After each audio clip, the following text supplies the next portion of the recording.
அந்த கதை முடிந்த கதை, எந்தன் மனம் மறந்த கதை.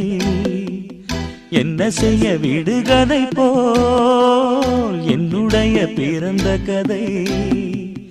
காலங்கள் தான் போன பின்னும் காயங்கள் ஆறவில்லை, வேதனை தீரவில்லை. சொல்லிவிடு வெள்ளி நிலவே